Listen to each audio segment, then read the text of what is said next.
गांव में एक घर भी ऐसा नहीं है जिसके ऊपर समूह लोन का कर्जा नहीं है, या अगर समूह लोन का लोन नहीं भी लिया है उसने तो वो कहीं ना कहीं से कर्जा लिया हुआ है। उसने क्रेडिट कार्ड का लोन लिया, किसान क्रेडिट कार्ड से लोन है उसका, या उसने कोई बिजनेस के लिए लोन लिया है, या कोई काम धंधा करते थे उसके लिए लोन लिया है, वो नहीं है तो किसी साहूकार से, किसी रिश्तेदार, किसी जानकार से लिया। गांव में कोई एक घर भी नहीं बचा जिसके ऊपर कर्जा ना हो। आज आज देश जो है, वो कहते थे भारत कृषि प्रधान देश है, मुझे लग रहा है भारत कर्जा प्रधान देश बन गया है। भारत का हर गांव कर्जे में है, हर व्यक्ति कर्जे में।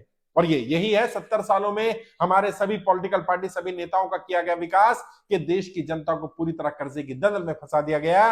और इसके लिए सरकार की गलत नीतियां जिम्मेदार है, चाहे पुरानी सरकारें रही हो या वर्तमान सरकार रही हो। और अभी लेटेस्ट में अगर बात करें तो ज्यादातर गांव के लोगों ने बताया हमारे ऊपर कर्जा नहीं था, लेकिन जब लॉकडाउन लगाया गया उस लॉकडाउन के कारण हम कर्जे की दलदल में फंसे।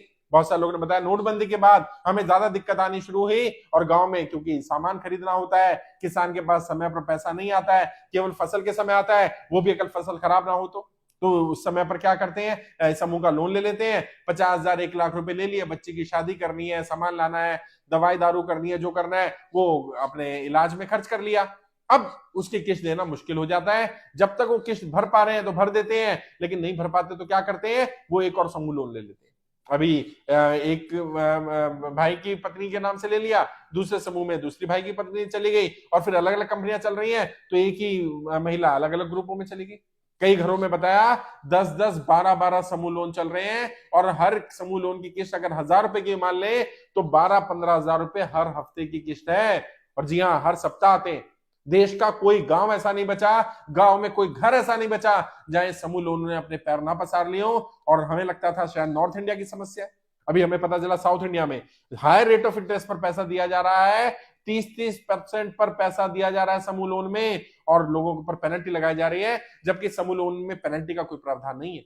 अगर कोई डिले हो जाता है तो लेट पेमेंट चार्जेस नहीं लगेंगे, पेनल्टी नहीं लगेगा, लेकिन पेनल्टी भी ली जा रही है, लेट पेमेंट चार्जेस भी लिए जा रहे हैं। और क्योंकि महिलाएं ज्यादा पढ़ी लिखी नहीं है, अनपढ़ महिलाएं हैं जिनको लोन दिया जा रहा है, तो उनके ऊपर अनाप शनाप पेनल्टी सरचार्ज तो लगी रहे हैं, साथ ही साथ जो किस्त ली जा रही है, ली ज्यादा जा रही है और जमा कम किया जा रहा है।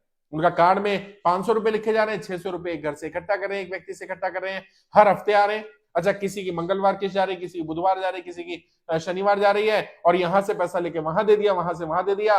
पूरे का पूरा गांव कर्जे की दलदल में फंस चुका है, और कोई इलाज नहीं है। सरकार को अब इनका कर्जा माफ ही करना पड़ेगा, और कोई विकल्प नहीं बचा।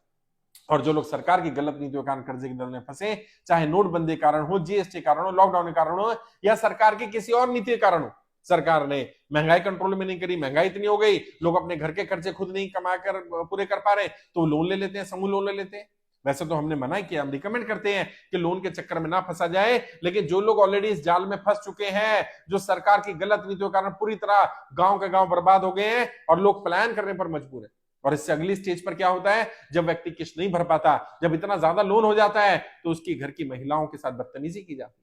कई जगह तो साहूकार लोग बोल देते हैं अपनी बहन को, अपनी बेटी को, अपनी बीवी को भेज दो, हम वसूल कर लेंगे। ये समूह लोन वाले, इनके मैनेजर क्या करते हैं, महिला कई बार पुरुष को बताती नहीं, पैसा ले लेती है, तो वो उसके साथ व्यभिचार करते हैं, उसको बुला लेते हैं 2 घंटे 3 घंटे हम हमारे ऑफिस में आओ, और वहां उसके साथ गलत संबंध बनाते हैं, और फिर उसको ग्राहकों के पास भेजना शुरू कर देते हैं अपनी कमाई करने के लिए। इस तरह का एक गोरख धंधा भी चल रहा है। परिवार के परिवार तबाह हो रहे हैं, बर्बाद हो रहे हैं। देश का कोई गांव, कोई घर ऐसा नहीं बचा जहां पर समूह लोन ना घुस गया हो। हर व्यक्ति कर्जे की दलदल में है। लेकिन घबराने की जरूरत नहीं है, परेशान होने की जरूरत नहीं है। मैं आपकी लड़ाई लड़ रहा हूं, एक एक व्यक्ति का 1-1 रुपया कर्जा उतरवाएंगे, आप सबको कर्जा मुक्त करेंगे। अगर आप में से किसी ने भी समूह लोन लिया, साहूकार से लोन लिया, किसी और तरह का लोन है, बैंक का लोन है, लोन नहीं चुका पा रहे हैं, आप कर्ज मुक्त भारत अभियान में जुड़िए। गूगल में सर्च करिए कर्ज मुक्त भारत अभियान, हमारे फॉर्म का लिंक मिल जाएगा। फॉर्म भरिए, खुद भी फॉर्म भरिए, ज्यादा लोगों को फॉर्म भरवाइए। और किसी को भी आपके साथ व्यभिचार करने का, अत्याचार करने का, बदतमीजी करने का, गाली गलौज करने का अधिकार नहीं है। यदि आपने पैसा लिया तो आपने पैसा लेकर कोई अपराध नहीं कर दिया। भारत के संविधान के हिसाब से ना तो कर्जा लेना अपराध है, और यदि समय पर कर्जा नहीं चुका पा रहे, ये भी कोई अपराध नहीं है। अपने आप को अपराधी मत मानिए, कोई गलत कदम मत उठाइए।